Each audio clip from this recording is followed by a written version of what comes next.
Sebelumnya izin izin Ibu dan teman-teman semuanya. Jadi kan tadi kita udah siap kelas PIK, terus kita ada dikasih tugas untuk cari suatu produk yang dimana proses pembuatannya itu menggunakan reaksi halogenisasi kan. Nah, kira-kira kalian tadi ini nggak sih, udah paham belum nggak sih apa itu halogenasi itu tadi yang dijelasin ibunya? Kalau aku sih ada dikit-dikit lah dapat. Jadi halogenasi itu yang aku dapatkan suatu proses untuk kita memasukkan satu atau lebih atom halogen ke dalam satu senyawa. Nah, reaksi halogenasi ini bisa dalam berupa beberapa reaksi, mungkin reaksi substitusi H, reaksi adisi pada ikatan rangkap, sama reaksi substitusi suatu gugus. Nah, zat-zat yang kita gunakan untuk menghalogenasi itu bisa beberapa zat. Ada zat halogen, asam halogenida, dan senyawa halogen yang lain. Untuk Oke. halogen.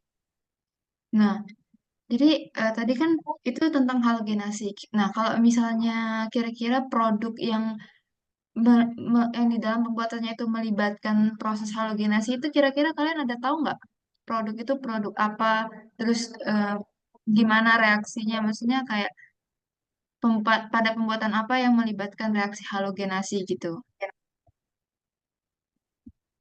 Aku ada dengar sih, ada banyak sih contoh produknya, ada klorobenzen, ada VCM, ada EDC gitu kan. EDC etilen diklorida gitu. Mau nggak kalau misalnya kita bahas topiknya itu tentang yang VCM aja, vinyl klorida monomer gitu. Eh, yang vinyl klorida monomer ini setauku sering digunakan sih untuk pembuatan PVC gitu kan. Jadi mungkin banyak juga referensinya. Dan aku juga ada lihat sekilas sih tentang metode pembuatannya itu lumayan sederhana juga. Itu merupakan lanjutan dari proses halogenasi dari produk etilen diklorida. Mekanisme dalam reaksi halogenasinya itu juga menggunakan mekanisme berantai, di mana ada tahapan substitusi adisi dari gugus atau radikal bebas menjadi senyawa PCM gitu. Kalau menurut kalian gimana gitu? VCM ya. Aku pernah dengar sih Heeh. tentang VCM, mungkin yang kayak tadi kamu bilang VCM itu digunakan pada untuk pembuatan PVC atau polyvinyl klorida. Terus selain itu juga aku pernah dengar kalau PVC, VCM itu kan biasanya banyak digunakan untuk dalam pembuatan pipa contohnya atau eh, jenis-jenis plastik, lantai vinil dan lain-lain sebagainya. Tapi jujur, aku pun baru tahu kalau VCM itu dalam proses pembuatannya itu melibatkan reaksi-reaksi halogenisasi yang kayak tadi kamu bilang itu, Jen. Mungkin Leo ada yang mau disampaikan?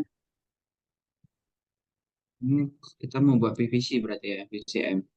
Selain dari buat PVC, VCM ini ada fungsi lain nggak ya kira-kira?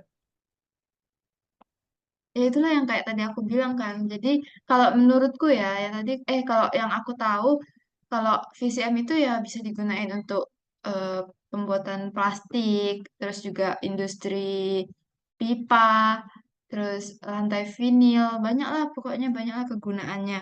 Terus juga mungkin nanti kalau untuk lebih lanjutnya mungkin nanti bisa kita bahas di diskusi kita selanjutnya kali ya.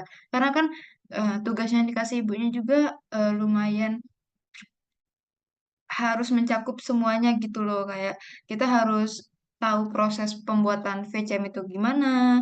Sedangkan kan kita baru baru tahu kan apa itu VCM, tapi kita belum tahu kan proses pembuatannya itu gimana.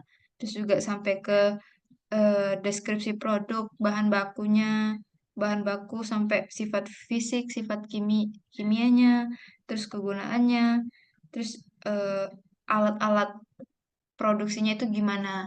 Jadi kalau menurut kalian kira-kira nanti mungkin ya kita kayak cari referensi-referensi dulu di rumah kita masing-masing, baru nanti kita diskusikan lagi mengenai VCM ini.